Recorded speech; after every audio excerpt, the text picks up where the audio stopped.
You're listening to the 49 Carats Podcast, a 49ers Goldmine production with Stephanie Sanchez.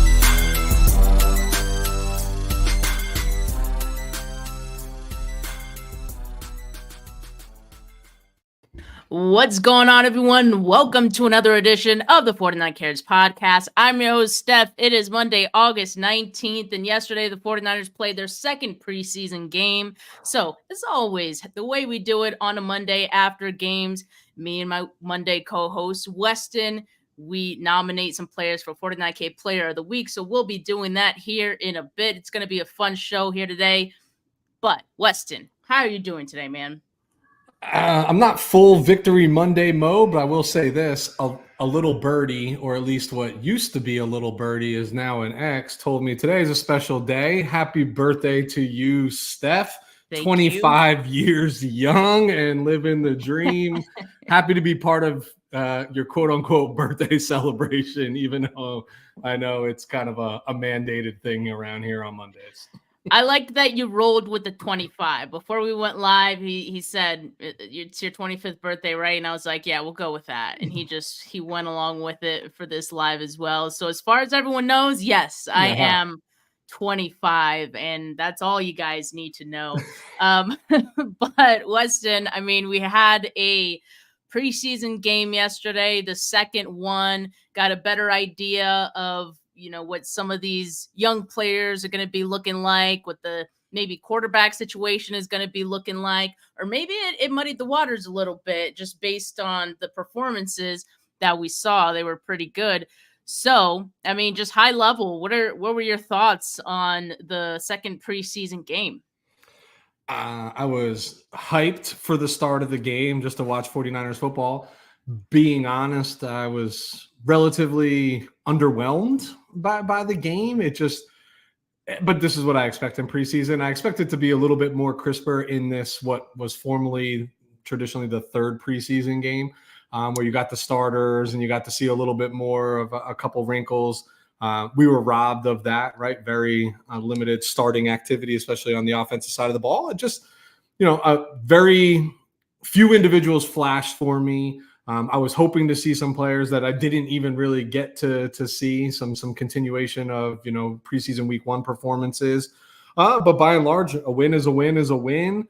It was hard fought, right? It was a close game all the way down to the end. And whether these players make the roster or not, you just love to see some dreams come true and play some football. But I was underwhelmed for the most part from the game, if I'm being brutally honest. Yeah. I mean, I guess that's fair. And this was a weird one, right? Because, yes, you do typically have the dress rehearsals, which under this Kyle Shanahan regime has been the game where most of, if not all of the starters will get in there for at least a drive or so. But this one was kind of somewhere in the middle because a lot of the starters didn't play, but you did have Brock Purdy start this game behind an offensive line that was half of it at least were starters while the others were not. And all of the pass catchers were basically backups and guys fighting for roster spots. So that made Brock Purdy's appearance, I think, definitely interesting, especially for those that felt that he shouldn't have really been playing that much to begin with. I think I was open to the idea of Brock Purdy playing maybe one series. Yeah. I mean, that would have been enough to get his feet under him a little bit and just kind of get that feeling back of playing actual football against another opponent.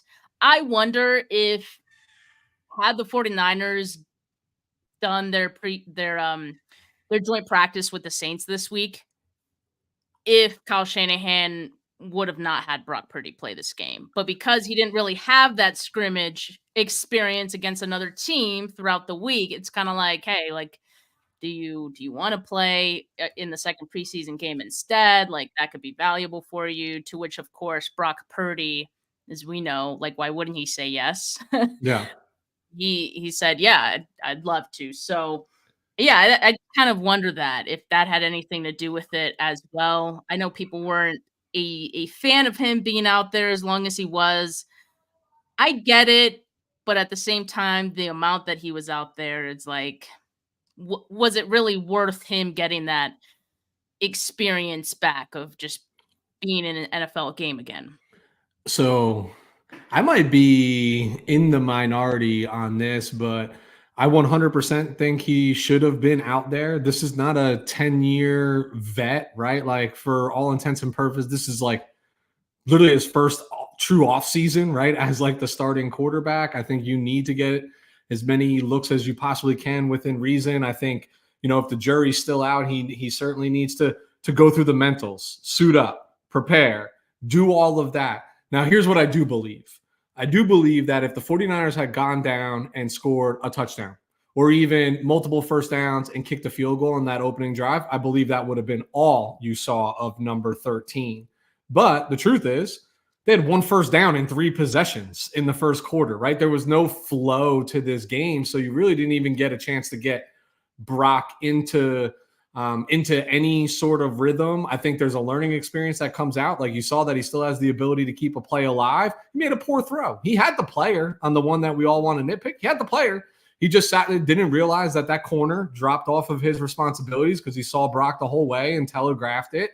Okay, good. That's like learning that rep in practice. Okay, can't do that in the game, right? That sort of thing. So I still think there's something to glean and take away. But I think everybody's more concerned that he took hits. Well, this is the NFL. Like, you're going to get hit. The body needs to remember what it's like getting hit. The quarterbacks don't get hit in the preseason. Like, in training camp, they don't, right? Non-contact jerseys, like, you just don't do it, Like, you see all what could have been a sack or whatever, but not touched. Like, to me, he needed to be out there. If I'm being honest, Steph, I know why they can't in terms of like injuries and everything along those lines, but I wanted to see more starters out there. Like, this has been a really clunky offseason. I think you had ability to put that to rest by saying, let me march out some of these players. Let me remind everybody how good it looks when they're actually on the field. And then we shut it down. But you didn't see that this week. You're definitely not going to see that in the next preseason game. To me, this just all adds up to like, that Monday night home opener against the Jets has the potential to get ugly, right? Like, it has the potential to not look good if these guys aren't getting game reps together and you're doing it to conserve bodies and injuries. So again, I think I'm in the minority. I was fine with Brock being out there. I feel like I know why he got 3 series, because those 3 series are basically amounted to like 10 plays, right? Like, which is a long drive essentially that you were hoping to see, on the opening drive of the game when they took the ball. But I know the gripe is like, why do we have our quarterback out there taking hits that he shouldn't have? You don't want to see somebody taking the preseason, but like, he needs to get hit. He needs to remember what it feels like, like that's just part of the game.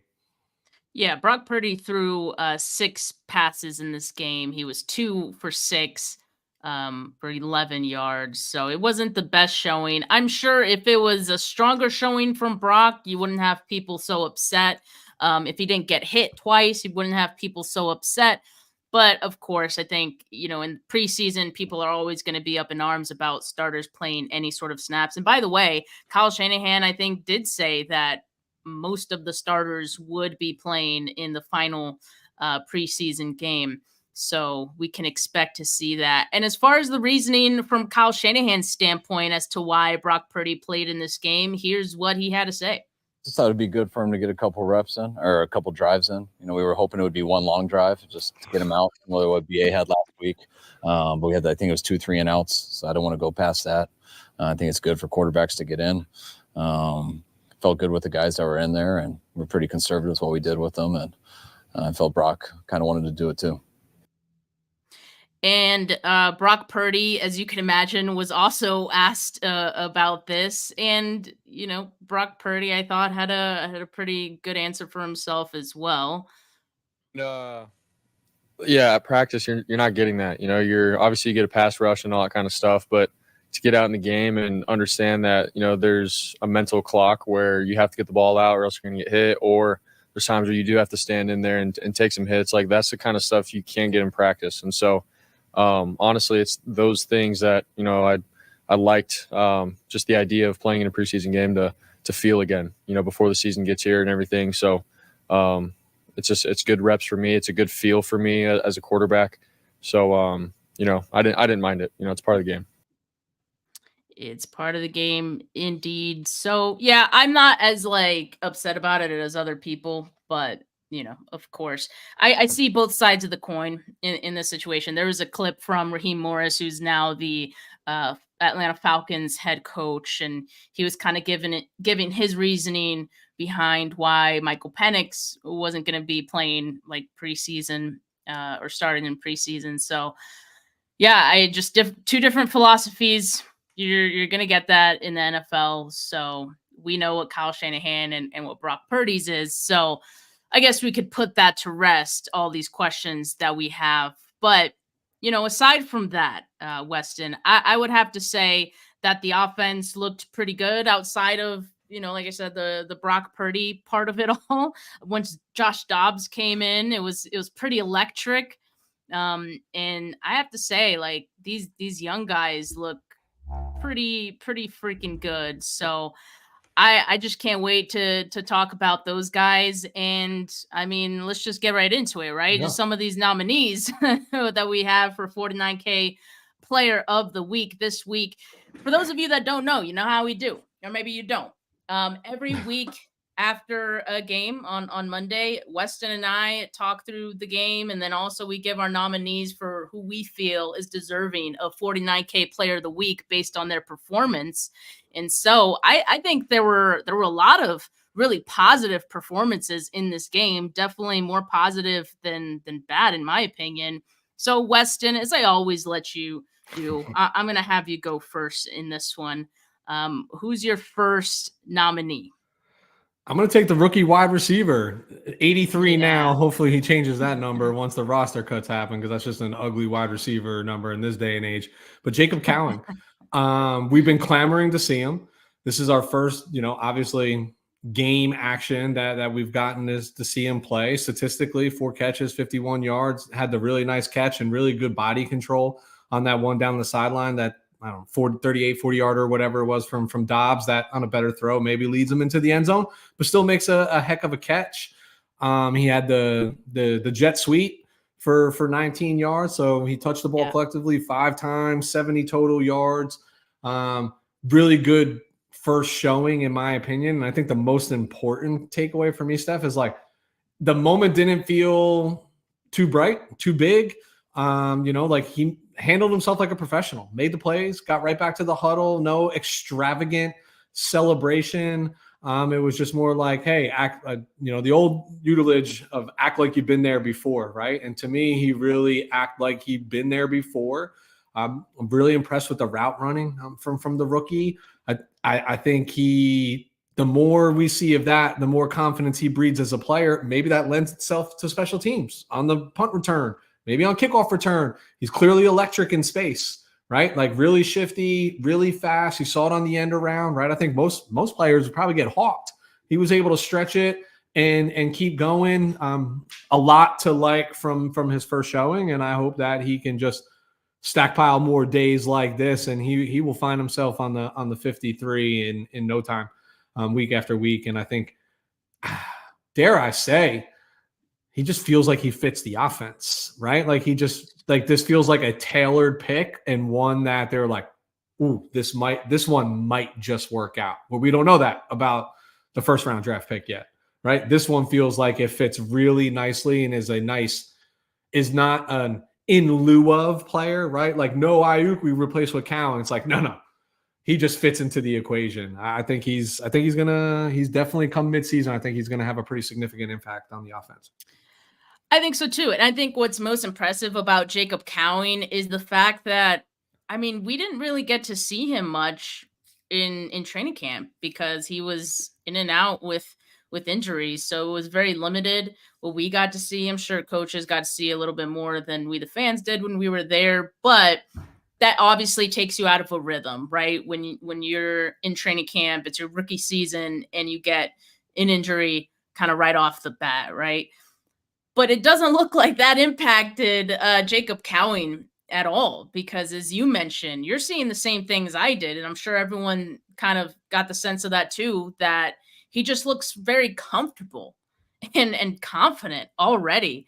And this was his first NFL game action. He didn't play the first preseason game because of an injury, right? So for him to come in here and have the plays that he did, get involved right away, and look the way he did, again, it just speaks to this particular rookie class of the 49ers looking very much ready. Like, they look NFL ready. Jacob Cowing, in my opinion, is no different. I loved the end around because, in my opinion, and I tweeted this one out, like, in my opinion, that play is the one that exemplifies what he's going to bring to this offense. It is speed. It is confidence because, as you said, I mean, he was going to be dead to rights with this edge coming off, and any other player would have probably gotten into a dance battle at that point, trying to juke him out. Cowing said, no, I got the speed. I'm going to hit the second gear, and you're not going to be able to catch me, as well as the linebacker who was also coming through here. He just dotted outside because he was so fast and was able to gain those 19 yards. So he had that big one from Josh Dobbs, deep on the right side that I thought was a good play too, because he did have to make an adjustment to that ball. It was thrown a little behind him. But this one, I think, really shows what he's going to bring to this offense. And I just know that Kyle Shanahan is excited to use him as a weapon. And again, that he's confident, that he can handle it. So I think that's a huge part of Kyle Shanahan, like, trusting in these rookies, right? So yeah, I think he is going to have some involvement in year one, regardless of what happens with Brandon Ayuk. Even if Brandon Ayuk is on this team, in 2024, Jacob Cowing is going to be mixed in his rookie season. Mark my words. I think we can all see it as well. So I definitely like that one. All right, so let's see. I want to go on the defensive side here because I was noticing that a lot of the names that I was picking for nominees, I was listing them out. I was going a lot of offense, and I think it's easy to go offense, and it's easy to notice what offensive players do when they play well. And sometimes you don't always notice the defensive players, especially in these preseason games, are kind of like a lot of movie pieces, a lot of different guys getting some action. I just want to say this about Alex Barrett, the edge. He looked pretty good to me in this game. He had 4 pressures on 33 total snaps, according to PFF. He had a sack, 3 hurries, and a forced fumble that he had on a strip sack. So really, really impressive showing from Alex Barrett. He looks like a very good depth piece for the 49ers. And so I got to give him some love on this one. I'm going to nominate him here as well. I think he's arguably been I thought he had a decent game in week 1. I think he's been the best defensive lineman the 49ers have trotted out there so far. If I'm being real with you, he's, you forget he's been in this league a long time. He's 30 years old. He's just a veteran trying to make a roster. And I think he's doing his best to make his case. And yeah, he sure did flash, especially in the second half. I know the turnover looms large and shows up big in the stat column, but just constantly in the backfield.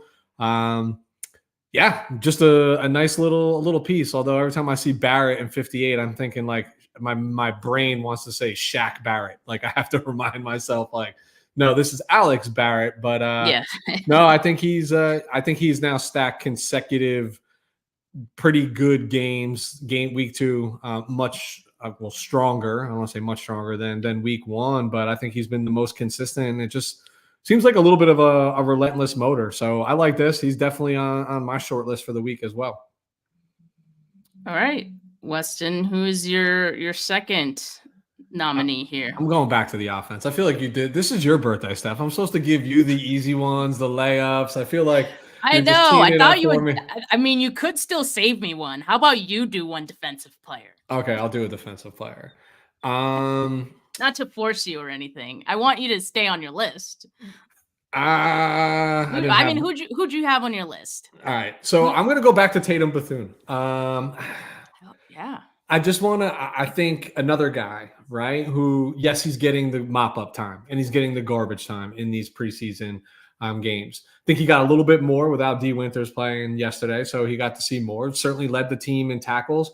What I love about him is he's just sticky. And what I mean by sticky is like when I feel like when he makes contact, like he's bringing you down. I don't want to say he's a thudder. Like, I've never claimed him to be like violent. I think he comes with bad intentions.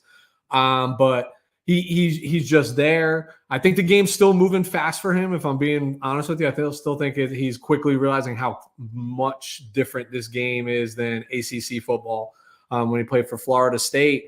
But I love that he just sticks his nose in it. He's getting the ball carrier's not seeming, and we've been struggling against the run these first 2 weeks. It's not been pretty, right? I feel like I don't even know why teams are throwing the football right now. If you just want to win your preseason game and work out your running backs, just run the ball. You'll be all right. But when they get to his level, now what I want to see from the next level we saw a little bit in week 1 is filling the gap. But statistically speaking, I mean, listen, he led the team in tackles, led the team in solo tackles. I think coverage-wise, he's in the vicinity. I'll never boast him to be Fred Warner. To me, he looks much faster than, let's say, Devondre Campbell. I think he just looks faster, looks the part. Another guy that, as long as he can contribute on special teams, I think he suits up week to week. And I just two consistent performances, right? Like week 1 had flashes. You see where the deficit is.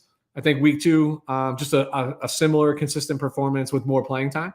And I think he's equating himself well to the league. Yeah, I definitely agree with that one. I think as another like honorable mention from the linebacker groups, I think Curtis Robinson also was pretty strong. So yeah, I mean, I think the 49ers are going to have some tough decisions to make as far as the linebacker group and who they're going to keep, who they're going to cut, but hope they can make to the practice squad, right? We always know that's a dicey game that the 49ers play year in and year out just because of how deep they are. So yeah, it seems like another year of that with the linebackers. And like I said, the young players just look really good. Tatum Bethune definitely in that category as well. All right. So thanks for saving me another offensive player. I will do well with it. I have a feeling it was the one you would have probably mentioned anyway. And it's Dominic Pooney for the second week in a row for me. This time, so last week against Tennessee, he played 25 snaps, right? Yep. Clean sheet on those 25 snaps. This week, he played 40 snaps. He allowed just 1 pressure and 1 hurry, which I think is still a strong performance, all things considered, for the rookie. He's just, like we keep saying it, he looks the part. And I keep seeing a bunch of clips, and I'm making my way through the all 22 as well. You just see him win and make certain moves or win in such a way that, like, I don't think you would have expected a rookie to be winning in that way. Like, he's just very savvy. He looks for work, which is huge, I think, for an offensive lineman, because if you have no one in front of you, you better be looking around and see who, there's got to be another defender around somewhere. And you see him turn his body, make those adjustments to find a man to block. You just love that about him. And again and again, week 1 starter at right guard. So yeah, Dominic Pooney definitely is deserving of all the praise that he's getting. I'm seeing other national guys, starting to notice what Dominic Pooney is doing, and it's very much deserved. I still, of course, would have liked the 49ers to address tackle, right? I think we all wanted to, but Dominic Pooney, I think, also addressed the need for this team with the interior. So I think they got their guy. Yeah, I think so too. I love the phrase that you use, always looking for work. There was an old saying, and I hope this is like, as an offensive lineman, never get caught playing with your Peter on the field is what they used to say, right? Like, meaning like, don't just be standing there like, my guy did a stunt or moved off me. Like, now what I do, like, look for somebody, anybody, block your own player. Like, nobody cares, but look for work, right? Like, that was the terminology. And I love it. He is a busybody down there, you're going through all 22. We've all seen the highlights, throughout the day, like just a very unique ability to find the player, right? To find the available player just in space and keep them off your quarterback. I think this is a home run for the 49ers. Anytime you can get with a team this talented, when you allocate a 3rd round pick and they could become a starter for you in year 1 right out of the gate, that's good use of your assets, right? Like that's what you want to happen, and the first overall pick remains to be seen. I think number 2 is going to get plenty of burn throughout the year, and number 3 looks like a surefire starter. All the ingredients of a solid draft class thus far, and not to mention other players that we've been talking about. But yeah, I just the part again, it's looks the part.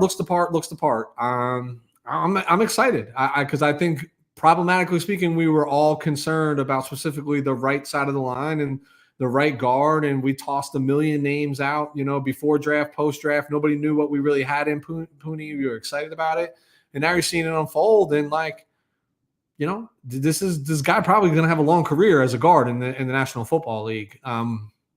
Whether we re-sign him after his rookie year or rookie contract, who knows? We seem to struggle with that, but when push comes to shove, he's going to be around for a while. Well, to be very clear, Weston, I am still concerned about right tackle. Yeah. Colton McKivitz yes. has not, made me feel too comfortable about that, even with these preseason snaps so far. But having a good right guard certainly helps. Like, it could benefit Colton McKivitz sometimes, all right? But, he still has to look a lot better in my book. Now, Weston, I think we have time for one more nominee. Do you have one you want to throw out here? Should I use my half or my full? Use your full, because we'll save the halves for honorable mentions. I'm actually shocked. I was going Josh Dobbs here. That's the same one I was thinking. Okay, yep. So we can spend some time here. It goes back to the conversation last week post game. Was like the argument of who's going to be number 2. And I think in this game, Josh Dobbs solidified that he's probably going to be the backup quarterback for the San Francisco 49ers, in my opinion. And I'll just kind of, not to sound like a broken record, but it's what he can do off script, right? And the game looks different for them in most scenarios. The game, the playbook, everything looks different when your backup quarterback's there. It's going to be different rhythm, different motion, right? Different cadences, different play calls, etc. And he just feels like he's just like at this. He just has a really high IQ, but he also has a really high football IQ, right? Like what he can do with his legs and buy time. I mean, he even looked good throwing the ball. I mean, like 12 of 21 for 133. What was there, 3 or 4 drops, right? By wide receivers, where that stat line is going to look even better.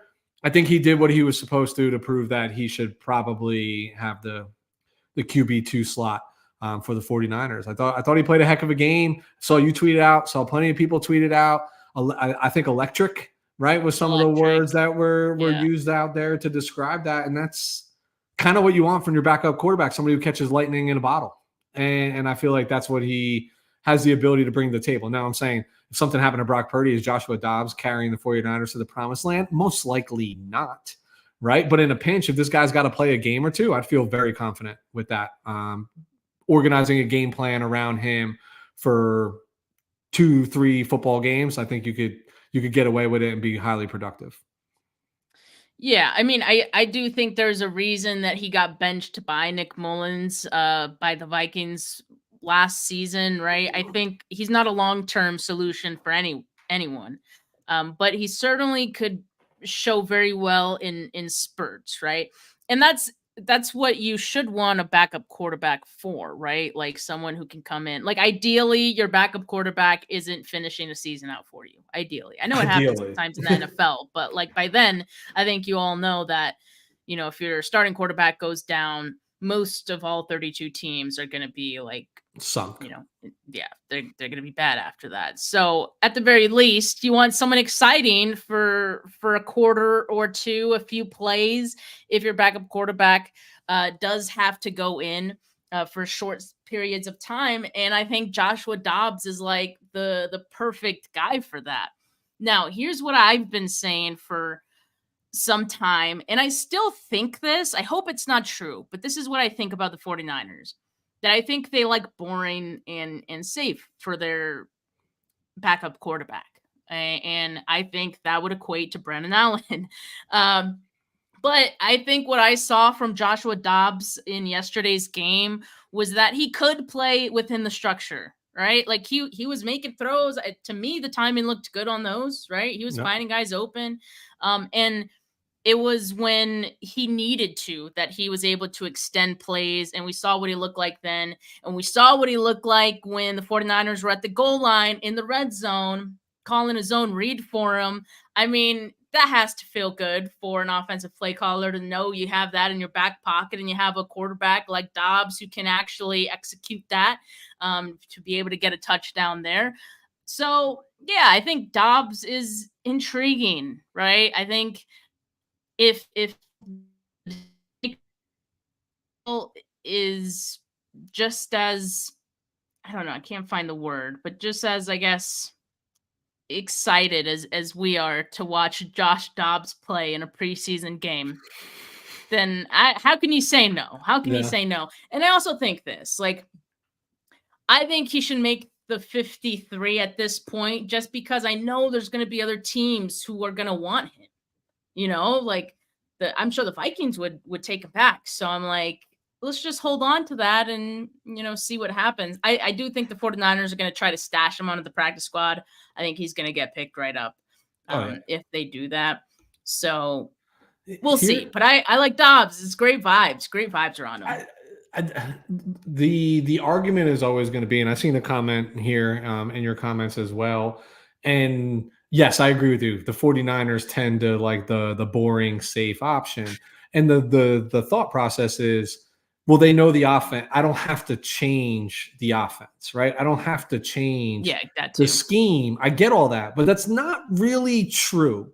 Because the reality is they're still the backup quarterback, and they tend to be the backup quarterback for a reason. So the offense does look different. The playbook does look different. And what good is running the same plays if they can't execute at the same level? Yes, Brandon Allen might look in sync with the 2s and the 3s because that's who he reps with, right? Like at practice. We don't know what that looks like with BA or with Debo and Kittle, right? Because he's not seeing many of those reps in practice, I promise you. So that's where Dobbs, to me, gets the nod, because if you have to scrap some things and things have to look different, and nobody confuse this, Josh Dobbs is not a run-first quarterback. He just has that ability. He's looking to throw the ball even while he's scrambling. I just think when you have to turn to your backup quarterback, like all bets are off. Like you should be a proven veteran who has started games in this league, has won games in this league, and has a different dimension that you have to account for. The ability to move, he's like, it's one more tool in his arsenal that makes him that much more of an unknown and a wild card. Like you gotta, if you're forced to play your backup quarterback, do you want safe or do you want upside? I'm going upside every time because it's already 98 times out of 100 doom and gloom if you have to turn to your backup for an extended period. Yeah, you might as well make it fun, right? If it comes fun, to just like vibes. You got to go off some vibes. What makes Lamar Jackson so dangerous? Off script, right? Like, yeah, he's got a big arm, he's got to do this, but it's off script. What made Michael Vick so dangerous? Off script. I'm not comparing those two to Josh Dobbs. It's just one more thing that a defense has to think about. If I miscontain, you know what I mean? Yeah. Like he's gone for 15, 20 yards, move the chains again. And then you put a run team like the 49ers back in position to start over, first down, run the ball, eat clock, get more first downs. Brandon Allen doesn't give you that. He doesn't have that. That's not his skill set. I'm not saying he's not a good quarterback. I'm just saying that if you have to turn to there's not a single, please chime in if you are. There's not a single person on this line that would be confident in the outcome of a football game for the San Francisco 49ers if Brandon Allen was the quarterback. You're lying to yourself if you are. Yeah. Yeah. And, I think I agree with you, and we'll see if Kyle does. But, yeah, I'm with Invader 49er here that I think Shanahan trusts Allen over Dobbs. So that's ultimately what the decision is going to come down to.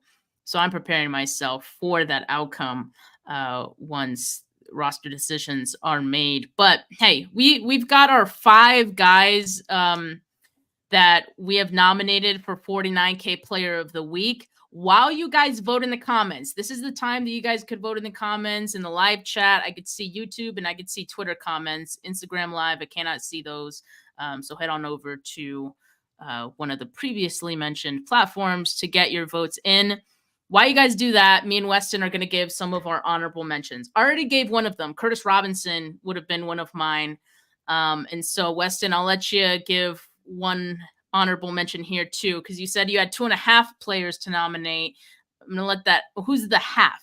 The half player is a nod to a special guest who chimed in for half a moment last week, Mr. Jason Aponte, and kickers being people too. So the half is Presley Harvin. Yes.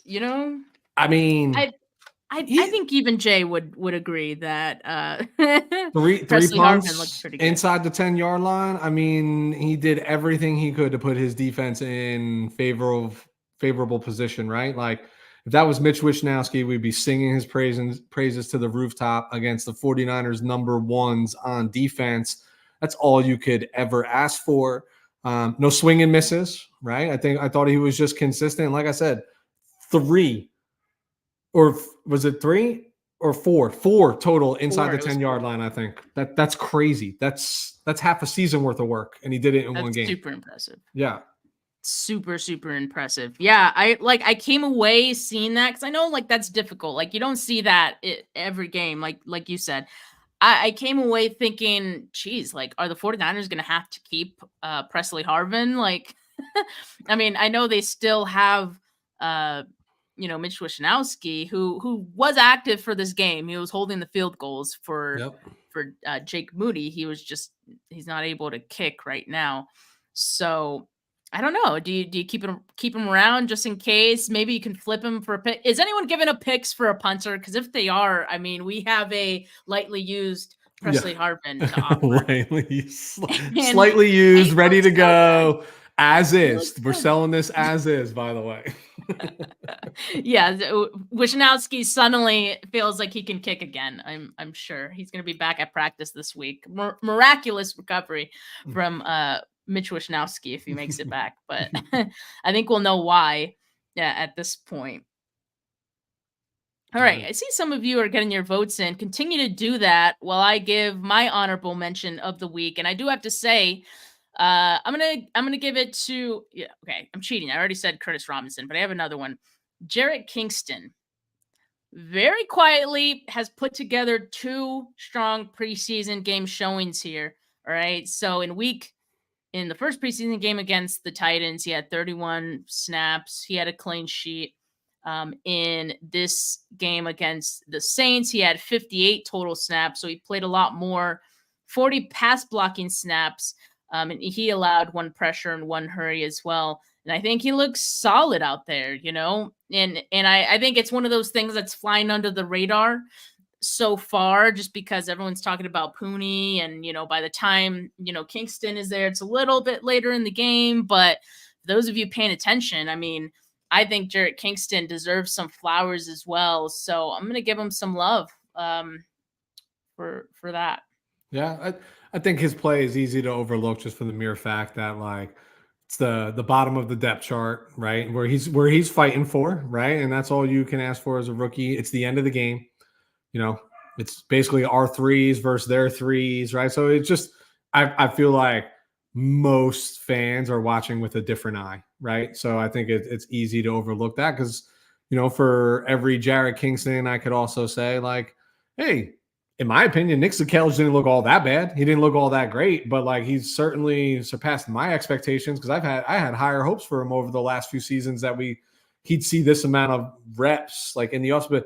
But yeah, Kingston, it's again, you invested draft capital in him. You want to make sure you want to give the guy a shot to crack the roster. I think he's probably a practice squad stash, but so far, pretty good. 40 what do you have? 40 yeah. 58 total snaps. Am I seeing this right?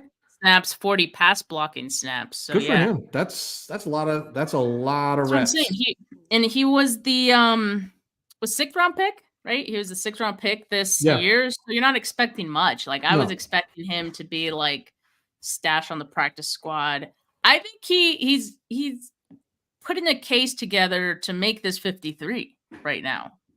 That's how good he's looked so far. So we'll see if that sticks. The 49ers offensive line also dealing with a number of injuries. Yeah, So yeah. that has given him the opportunity to kind of show what he has, and it's looked good. So who knows? We'll see what happens at roster cut time.